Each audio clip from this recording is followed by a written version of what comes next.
Hi guys! This is John and Joyce Vlog, and for today's video nga po ay another kaganapan na naman ng ating paglalaog. Ngayon nga po yung mga kasama namin sa simbahan ay nagkayayaan na maligo daw po at sa kakahanap ng liliguan ay aroy di nga nakapagdesisyon sa Happy Valley dahil maganda din talaga yung mga ilog dito. At nagbiyahe na nga po ako papunta dito sa Happy Valley dahil meron nga din po kaming ka-churchmate dito na kung saan ayun po yung magsasama sa amin para makapunta dun sa ilog. At habang iniintay ko nga po yung aming mga kasamahan ay pumunta muna ako dito sa Nauhan Lake Wetland Center showroom. Bali nga po nagtatrabaho po dito yung aking kaibigan kaya nga po sinama niya ako dito para daw makita ko yung loob. At guys, open po ito para sa lahat. Pwede po kayong pumunta dito kung may mga gusto po kayong malaman. Lalo na nga po sa Nauhan Lake, marami po kayong mga makikita dito ng mga ganyan. Kaya nga po pwede po mag-visit lahat. Tsaka nga po pala guys, ito ay located dito sa Happy Valley po sa loob ng elementary school. Kaya nga guys, kayo po ay mag-visit na din dito dahil napakaganda nga po. Tapos ayan nga po, umakyat din po agad kami sa second floor dahil sabi nga po ni ate Ann, ipapakita din daw po niya sa akin yung taas. At eto na nga po, pag akyat ko nga guys, ayan po, nakita ko po itong mga printed na ito. At aba, talagang sobrang ganda guys. Kung ano po yung nakikita niyo na ganyan sa picture, ay talaga pong pag pumunta kayo sa Nauhan Lake, ay talaga pong makikita niyo talaga siya sa personal na ganyan talaga. After nga po namin ni ate Ann makapaglibot dito ay pumunta na din po agad kami dun sa baba dahil dumating na nga po yung mga iba naming kasamahan na papunta sa ilog. Bali kami nga po yung second batch na kakaunin at yung unang batch nga po ay nauna na po dun sa ilog lalo na nga po yung mga bata. Biglaan nga lang pala namin to guys naging usapan nung Sunday at sa wakas eto nga natuloy hindi siya naging drawing. Guys ito nga pala ay located po dun sa lagpas ng barangay hall na merong papasok. Bali nga po may pababa dun tapos dire-diretso lang po kayo. Yun nga po sa may ilog ay hindi po siya direkta na diretso na po yung sasakyan dun. Bali nga po may lalakarin pa din na kaunti tapos may pababa pa. At ito na nga po, pinarada lang po ni Pastor dito yung sasakyan dito sa may tabihan. Tapos ayan, sama-sama na kami naglakad at saka nagdala ng mga dalahin pababa doon sa ilog. Maganda nga dito guys dahil po hindi sobrang layo tapos hindi sobrang tarik ng inyong mga dadaanan kumpara po doon sa mga ibang ilog na pwedeng puntahan.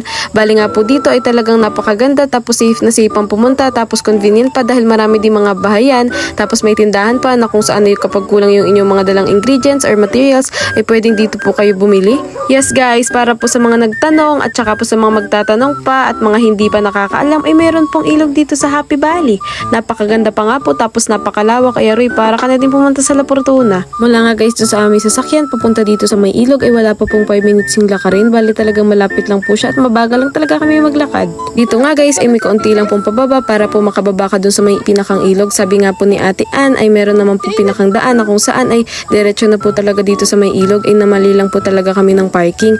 Kaysa naman po bumalik pa ay dinagdiretso na po kami din. Pagkadating nga namin guys ay ito po sobrang ganda guys. Hindi po kayo matatakot kung kayo malulunod dahil ay aroy ang pagkababa naman ng tubig. Kaya nga guys sobrang ganda po lalo na nga guys sa mga gusto lang magbabad. Tapos nga po safe na safe siya lalo na kapag marami kayong mga kasamang bata dahil hindi kayo matatakot na malulunod sila dahil nga po ang baba lang.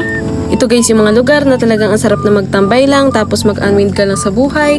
Talagang magre-relax ka lang dito. Kaya nga po thank you kay Lord dahil kahit papaano ay talaga pong na-enjoy namin tapos sama-sama pa nga kami dito. At kanya-kanya nga lang kami guys ng dala ng mga pagkain. Meron po nagdala ng puto, meron po nagdala ng mga pansit, ng kanin at dito na din po kami nag-uluto ng aming ulam.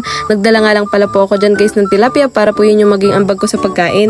Mga 10 to 11 AM na nga po kami ng umaga nakarating dito tapos nga po mga 5:30 na kami ng hapon nakauwi. Tapos ang sarap nga guys magtambay dyan dahil nga po ayan ang laki ng puno at nakalilim siya dun sa pinakang tubig.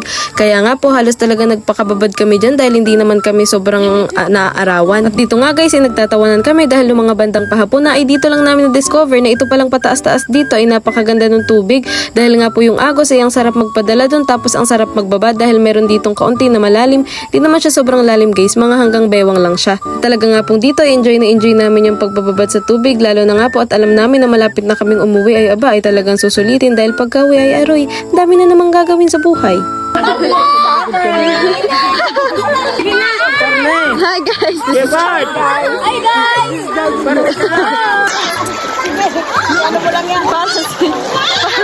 Tingnan nyo naman guys kung gaano po kalinaw yung tubig. Talaga guys as in sobrang linaw niyan guys. Tapos ang sarap pa maligo dahil hindi ka talaga lalamigin dahil po kagaya nga po noong mga bandang patanghali ay talagang yung tubig ay umaayon din sa panahon. At mga bandang 5:30 na nga po ng hapon ay eto nga po at nagpalitan na din kami ng damit. Tapos po nagdesisyon na din kaming umuwi dahil hapon na nga. At dahil malapit nga din po pala ito dun po sa bahay ng aming mga ka-churchmate dito sa Happy Valley. Eto po naglakad na din kami guys dahil nakaka-enjoy din naman dahil ang dami namin naglalakad. Bali nga po yung mga bata at saka po yung mga elders namin ay ayun, sumakay na po dun sa Light Ace. Thank you nga po kay Lord sa privilege na nagawa po ulit namin to dahil nga guys, nung mga bata pa po kami, hindi naman totally sobrang bata.